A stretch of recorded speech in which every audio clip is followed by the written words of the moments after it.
Good morning, seventh grade. Here we are, hopefully for the final lesson that goes with chapter 5 for the novel Across 5 Aprils by Irene Hunt. We have several questions left to answer from our study guide questions, which come from the Lit Plan Teacher Pack by Teacher Pet Publications, and which was put together by Mary B. Collins. So let's take a look at those questions that we have for chapter 5.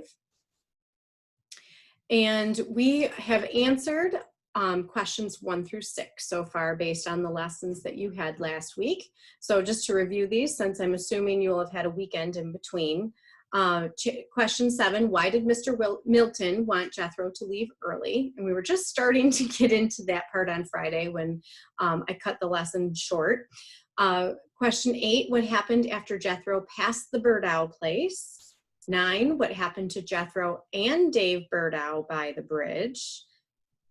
10, why was Roscoe muttering angrily at his gate? And that's Jake Roscoe from earlier in the chapter.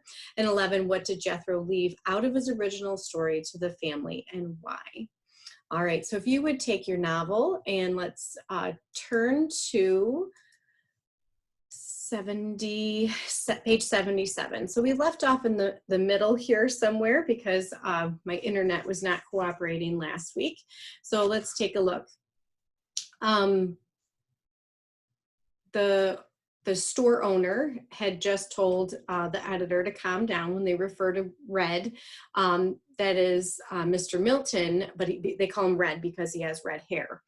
And Mr. Milton turns to Jethro. He turned to Jethro, who stood beside the counter, his body hunched together as if in an effort to make himself as inconspicuous as possible. And we did read that last time. We talked about how he's kind of trying to hide. He didn't like that situation.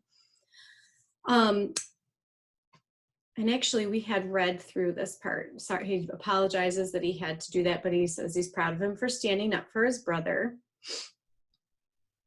And we had just left off where he said, you're starting to head for home soon. So we'll pick up right here where my cursor is, where we see soon as I load up and get my team watered and fed. Milton threw himself forward between his crutches. Come on then, I'll have one of the boys in my office look after your team. Let's get these things put away in your wagon. Jethro was shaking hands when he walked out of the store into the pale sunlight. The editor drew a long breath as if he was very tired, but then he smiled when he looked up at Jethro. I wanted a chance to get better acquainted with you, Crichton. I knew Bill a little. He and young Yale used to come in and talk to me sometimes when they came to town. I liked them. They was good friends, Jethro said quietly. I was real close to both of them. They carried his parcels down to the wagon and stored them in the wagon bed. 15 minutes later, they were back in the newspaper office where a young man sat reading, his feet propped up on a table before him. Charlie, I wonder if you'd do me a favor of taking this boy's team down to the livery stable for water and feed. I'm asking him to have dinner with me. The young man got to his feet, grinning. Sure, Red, glad to oblige. Here you've been blowing off at the mouth at some of the Cracker Barrel heroes again. Milton shrugged. Word gets around fast. Ben Harris was in for a minute. The young man shook his head. You just ain't going to be happy till you get dressed up in tar and feathers, are you, Red? That's something they actually used to do to people, that they would cover them in tar and feathers if they thought that they were out of line or whatever. It was kind of the ruffians of the time would do things like that. There are some people I don't admire much, Charlie. I've learned that by talking with you just a little. Well, he pulled on a jacket as he spoke. Where's the team? Hitched down in front of the restaurant. I count this as a real favor you're doing young Crichton and me, Charlie. Glad to help any friend of yours, Red. Charlie winked at Jethro in a friendly way and went out into the street. Jethro glanced at the editor timidly. I brought some dinner with me, Mr. Milton. You don't need to go to the expense of buying me a restaurant meal. I know.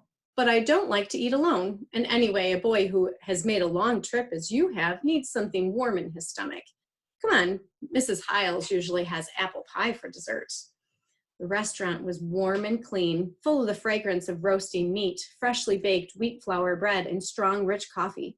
Jethro's fears began to fade before the hunger he felt the minute they set foot inside the place. When a plump, pink-cheeked woman placed a plate heaped with meat and vegetables in front of him with a wedge of pie at one side. He couldn't find it in his heart to be irritated at the fond hand as she ran across his curls. "All the Crichtons has got looks," she said when the editor introduced Jethro. Then she slapped Milton on the shoulder and added amiably, "I always said you ought to have been a family man, Red." "You're a very astute woman, Lily, but like most of us, you have your blind spots. What sort of life would a family of mine have with the old man in hot water 3/4 of the time?" She nodded caustically at that and stood surveying the two of them for a moment, her hands on her wide hips. "I guess you got something there, editor. Well, call me if your appetites aren't satisfied," she added, walking away. Ross Milton turned to Jethro. "Now then, young Crichton, what sort of boy are you? Can you read?" Jethro's voice held a slight edge. "Yes, sir, I can. Shad left his books for me, my sister and me. Right now I'm reading a history of the American Revolution. Now keep in mind in the 1860s that not everybody went to school and not everybody learned how to read. So that it is a real accomplishment for him to be someone who's educated at this time." The editor nodded briefly. "Any heroes? Any particular man who interests you most?" Jethro thought for a minute. "Maybe it's because Shad told me so much about him. I don't know. Somehow the man that interests me most is Tom Paine." Milton's face lighted with a big smile. "Really? The writer, the man of ideas. That's good." He stirred his coffee several times and seemed to be waiting. "Well, anything else?" "Excuse me," he asked after a time. "I'm beginning to get the hang of the newspapers a little better. Me and my sister is reading them together. Shad wants us to. Young Yale has quite a lot of influence on you, eh?" "He was a real fine teacher." Milton nodded. "Well, you're lucky to have had a teacher you really liked. I hated most of mine like poison when I was a boy." "I think they returned the compliment, too. There was one, though. Old Doc Bailey. He had a wooden leg, and he used to storm around the schoolhouse like a mad elephant. Old Doc was all right, though. He was the first man who taught me to respect the King's English." "You mean he learned you how to talk real good?" So notice the difference here too. And you've probably caught on to this, that Milton, the editor of the newspaper, is definitely educated. His grammar is quite proper. And as he references to respect the King's English, that's what he's also talking about, of being able to speak properly and to use proper grammar. Whereas Jethro's response, "He learned you how to talk good." I hope you hear the pain in that, that, you know, Jethro, although he is educated and he can read, does not mean that he has great grammar. Well, he tried. At least he made me sensitive to a lot of the very bad English I heard all around me. I feel like that's sometimes me. When you have your skull thumped every time you say fit for fought, you and heard for heard, you become a little more alert, Crichton. You even grow a little critical and want to thump some skulls yourself. Now, I'm not allowed to thump your skull when you get it wrong. Thankfully, most of you are pretty good. But we caught on to that dialect that you were probably struggling to read without me reading it aloud. And that's some of the making sure that it is pronounced correctly as well. And we're going to notice from this point on that Jethro was going to work really hard to improve his grammar, and it is going to improve throughout the book. Jethro was sober. Shad corrected us some, but I guess he had too many other things to learn us.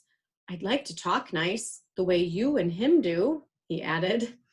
The editor looked at him thoughtfully. "I wrote a little book a few years ago that might help you. When you go back to the office, I'll see if I can find a copy for you." Jethro's eyes flashed with pleasure, but the editor held up a warning hand. "Don't get your hopes up too high. This isn't a storybook or a history book either. It's dull, very dull. I warn you that you'll have to dig to get anything out of it." He smiled wryly as he spoke. "My effort was especially for Jasper County." But it didn't exactly set Jasper on fire. In fact, it didn't even raise a smoke, although a few people have profited by it. I think maybe you and your sister may get something out of it. So he's going to be trying to learn some grammar from this particular book, and think about how much we struggled with a couple of grammar units that we've done so far too. If you were left to do that on your own, just reading the book, it would be a real challenge. Jethro flushed. He wished that he could find suitable words of appreciation, but he suddenly felt a great shyness about saying anything in the presence of this man who had actually written a book about correct speech. They ate for a while in silence. Ross Milton was thoughtful, and Jethro was soon completely absorbed in the pleasure of oven-cooked food that seemed delicate and tempting in contrast to the coarse fare to which he was accustomed. He ate slowly, hoping that in days to come he'd be able to remember how good each mouthful had been. When he finally pushed his plate aside and attacked the apple pie, he wondered that anything so unspeakably delicious could have ever come his way. "Enjoying your dinner?" the editor asked after a while. "The dinner's been a real fine treat for me, Mr. Milton." "That's good." Milton leaned forward in his chair a little, and Jethro had the impression that he was anxious about something.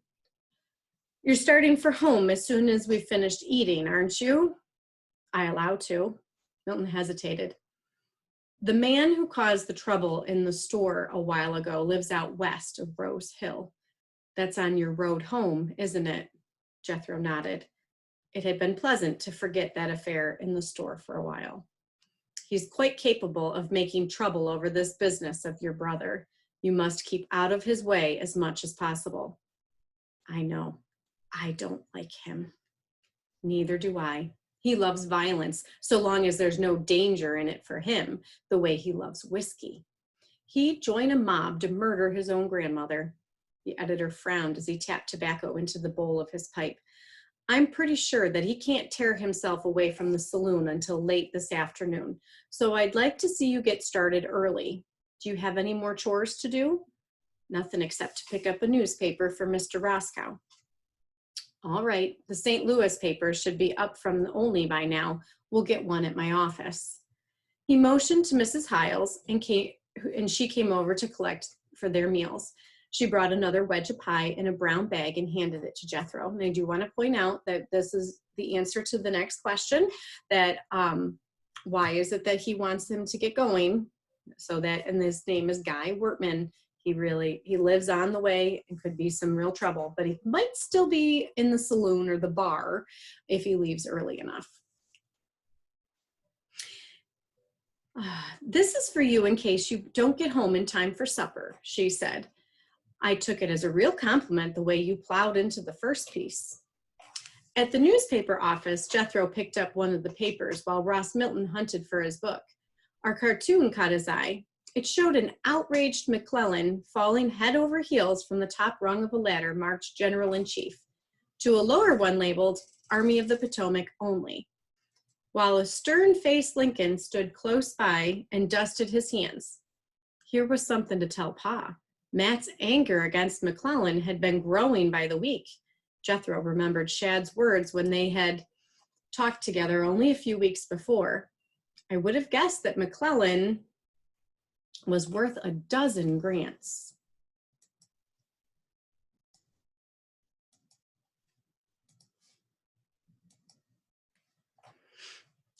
When the editor finally returned with the book, he extended it to Jethro with a grin. "Here you are, Crichton. This book is yours if you can use it. We won't expect miracles, but it might just happen that you'll get some good from it."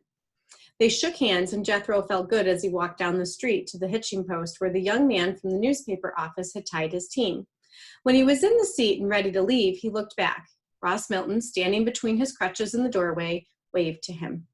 The team trotted briskly out of town, across the bridge spanning the river, and on up the road between meadows that seemed to have grown a little brighter since morning. The bag of coffee was at his feet. The wedge of pie, the book, and the newspaper were placed safely on the seat beside him. He thought with satisfaction of the things he would have to tell Jenny and his parents that evening. He pushed the scene at the store to the back of his mind. But the dinner with Ross Milton, the kindness of Mrs. Hiles, the gift of a book actually written by the editor himself, these were the tidbits with which the traveler could reward his family's hours of waiting for his return. He did not know how much he would tell about the ugly words of Guy Wertman and the others who were ready to believe that Matt Crichton was a copperhead because of Bill's actions. It would worry his parents, Jethro knew.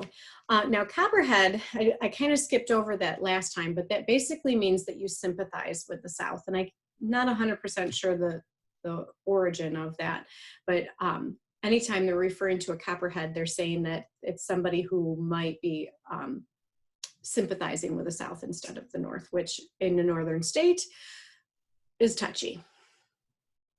They had heard of incidents downstate, a family murdered because they were suspected of being Southern sympathizers, an abolitionist family attacked in the middle of the night and their house fired by men who hated what their victim stood for.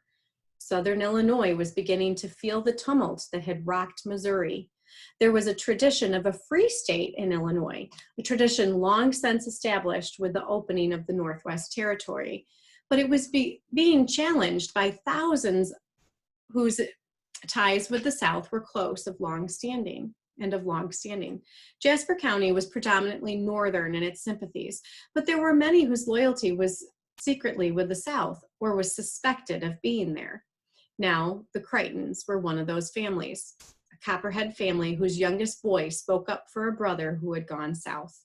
The ones who wanted to hate, the sullen ones with pig eyes, and the angry ones who loved violence as they loved whiskey, would not care to remember Tom and Eb, and now John and Shad were in the Union Army. A man in the store had said, "I don't think you'd round up a mob so easy to go against him if it was a matter between Trav Burdow and the Crichtons this year." At first, the miles seemed to pass faster than they had on the trip into town. But for all that, Jethro began to grow tired after 3 hours or so had gone by. It had been a long time since 4 o'clock that morning when he had crawled out of bed at his father's first call, and the excitement of the day, as well as its length, had taken toll of his energy. He found himself nodding a little now and then as the slow creak of the wheels invited sleep, and he had to shake himself briskly and to talk aloud for a while when the monotony became overpowering. The sun was getting low by the time he reached the ruins of what had been the county's first schoolhouse, a landmark known as the 8-mile point north of Newton. It was early twilight when he reached the Burdow place, where the wagon that Jethro had seen in front of the general store in Newton now stood in the cluttered barn lot.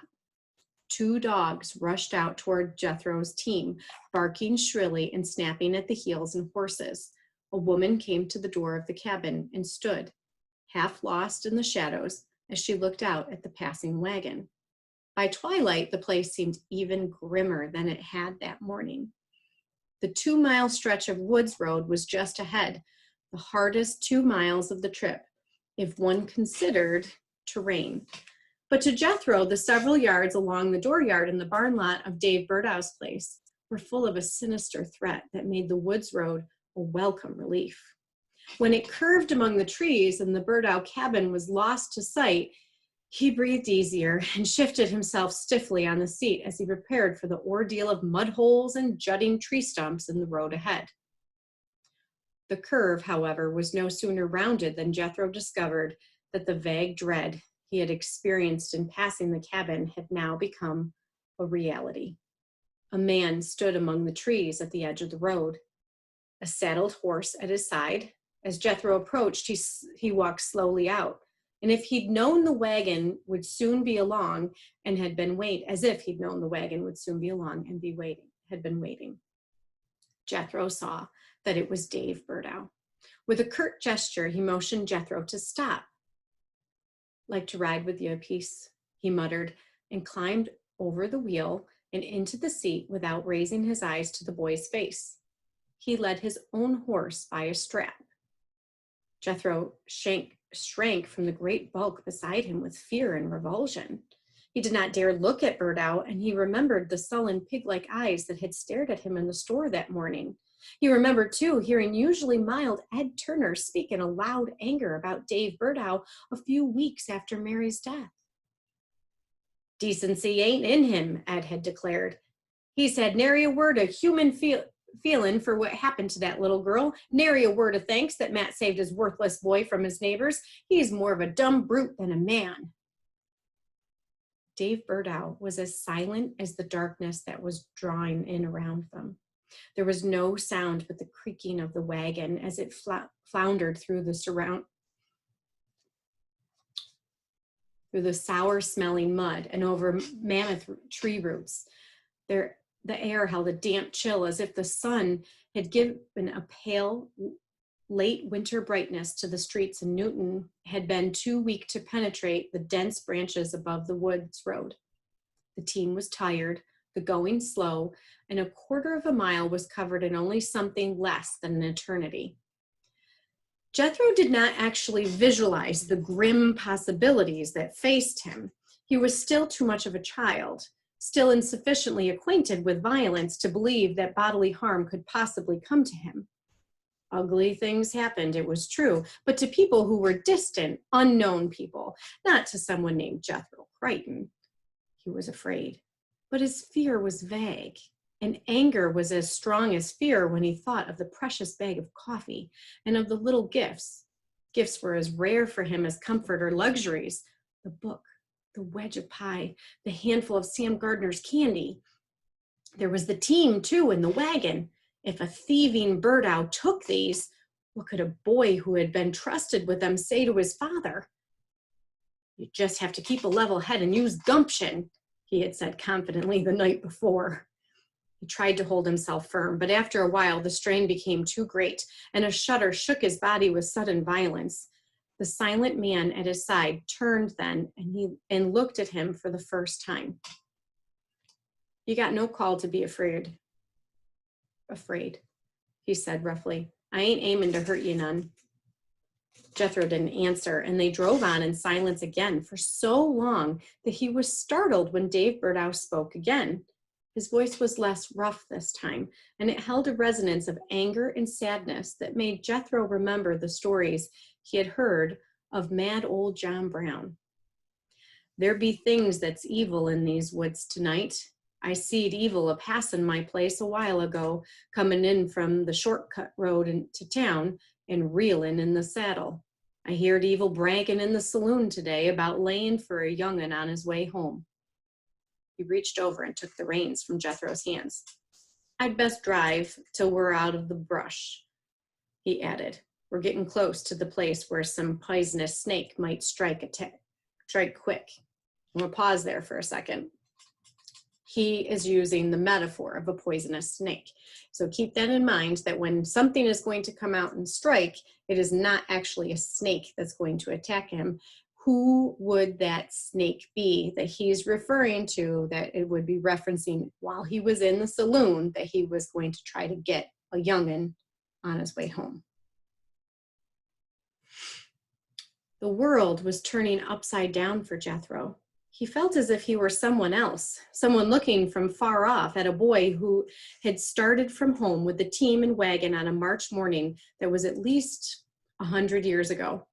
When he tried to speak, he found that his voice, like his identity, had gone too. His lips worked as they had often seemed to work in a bad dream to form the words he wanted to say, but no sound passed them. And there was nothing to do but sit quietly while his mind floundered in the uncertainties that beset it. At a point near the north end of the woods road, there was a bridge spanning the ravine that cut deep, jagged gash across the road and through the fields beyond. As they approached the bridge, Jethro saw the dim outline of a horse beside a tree. Dave Birdow saw it too, and he leaned forward in his seat, his hands tightening on the lines and the strap by which he led his own horse beside the wagon. At the bridge, the thing happened quickly and was over without a word being spoken by either the attacker or the attacked. A man leapt up from the ravine when the wagon was midway across the bridge, and running up beside the team, laid a long whip across the backs of the horses. There was a bad moment as the horses plunged and kicked, and as Burdow's horse responded to the fright of the team. Seconds later, the tethered horse at the roadside broke away and galloped off into the darkness ahead of the wagon. The thing was over quickly with Dave Burdow's strong hands on the reins. It had been a close brush with tragedy, but as the horses became quiet again, the event became as routine in Jethro's mind as the tilting of the wagon had been that morning. It would be a while before he would grasp the full terror of the thing that had happened. There was no word between the two in the wagon when the danger was over. Both men and boy seemed to be in tacit agreement, silent agreement, that the attack at the bridge was a closed incident, a thing for which they felt a solid indifference. Jethro realized that he had clung to Dave Burdow's arm during the worst of the moment, and he drew aside. Shortly after the incident at the bridge, the light from Jake Roscow's cabin could be seen through the trees. The old man was waiting at his gate when the wagon finally came up. "Are you young Crichton?" he called out. "Did you bring me my paper?" Burdow stopped the team, and Jethro handed the paper down across the wheel. He found that his lips were still too numb for speech, and he wanted desperately to be beyond earshot of the old man's plaintive questioning. "Who was that that's with you?" Roscow asked, peering up through the darkness. Jethro could only shake his head, and Dave Burdow did not speak. The team started on, no less communicative than the two figures in the wagon, and the old man was left muttering angrily at his gate. Okay, so let's back up just for a second. What is it that has happened in here? And it would be, we know it's Guy Wortman. He has tied his horse to a tree, but they do see it as they're coming along. Guy runs up right in front of the bridge, whips the horses on the backs to scare them. Now, if Jethro had not known that this was going to happen and he had been all by himself, he might not have even been holding onto the reins very tightly, and the horses would have freaked out, and the wagon could have turned over just like it had done with Mary. But because Dave Burdow was there with him, he was holding tightly to those reins. He was able to keep those horses in line, including his own. They did freak out and make a lot of noise, and that scared Guy Wortman's horse, which ran off without Guy Wortman. So he was left there without anybody, but we still have Jethro and Dave safe in the wagon. Kind of a neat situation here. Jethro was terrified of the Burdows, and here this man just saved his life. Why is Jake Roscow muttering at the gate? Because he won't talk to him. He doesn't know why he's there. Nobody's answering his questions. All right. I am going to finish the chapter. I realize I'm coming in on half an hour. Bear with me. We are almost done with the chapter. Okay, so we're right here. A little distance beyond Roscow's place, Dave Burdow stopped the team again and prepared to climb down from the wagon. "Wortman can't follow you. You can get on by yourself now." He jumped down from the top of the wheel to the ground and turned his horse's head to the south. Jethro managed the words, "I'm obliged." But Dave Burdow made no sign of having heard him. He mounted his horse and without looking around started back over the road they had just traveled. Jethro watched horse and rider for as long as he could see them.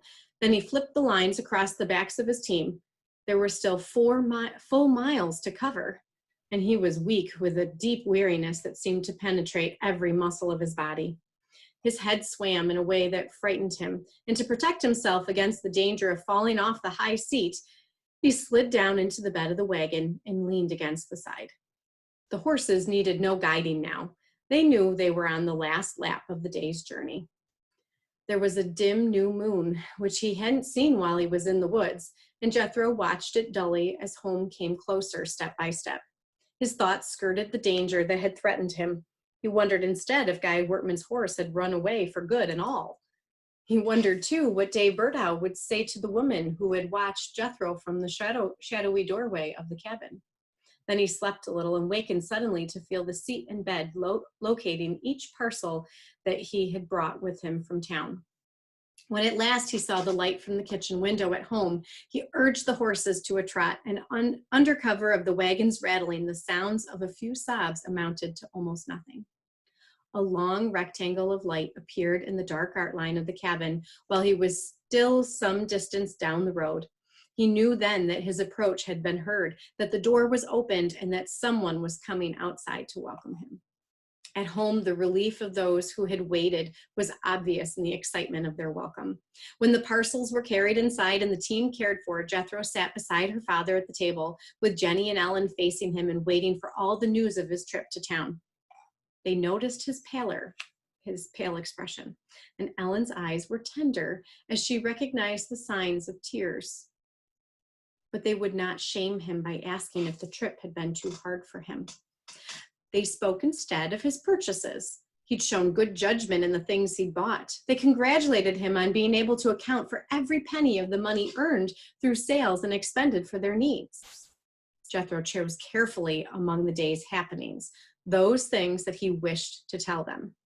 He related parts of his conversation with old Jake Roscoe. He told them of the young man named Charlie who had looked after the team while Jethro had gone to the restaurant for dinner with Mr. Milton. He made them taste Mrs. Hyle's pie and share Sam Gardner's candy. And he showed them the book on English usage and told them about the cartoon in the paper relating to General McClellan's late demotion. He spoke slowly, a little wearily, but they were too much interested to guess that he was holding back some news of keener interest. So go back over this paragraph, everything that he said. What is it that he's left out? There's a few details that he has left out of his day. Make sure that you carefully pick those out for your answer. After a while, Ellen held out her hand to him. You are spent, Jethro. I can see it in your face. Let's all get to our beds and talk the rest of your trip in the morning. Jenny pushed her hair back and Matt started to rise, but Jethro sat in his place and motioned towards the others to sit again. There is more I have to tell you before we sleep, he said. There was a catch in his voice, and they all looked at him with anxious eyes. Then he stretched his arms out on the table. With a long sigh, began his story. I didn't tell you this, but in the store this morning, there was a man named Guy Wortman, and there was another man, Trav Burdow's pa. And then he does eventually tell them. So that is the end of chapter 5. We made it. I believe it's just a little over half an hour. Please make sure that you finish up your questions. And then there is a quiz that I hope that you will take so we can get some feedback to see how well we understood these first 5 chapters. You can either do that in Schoology, or the quiz is also included in your files. You can handwrite it and send it to me. Have a great day.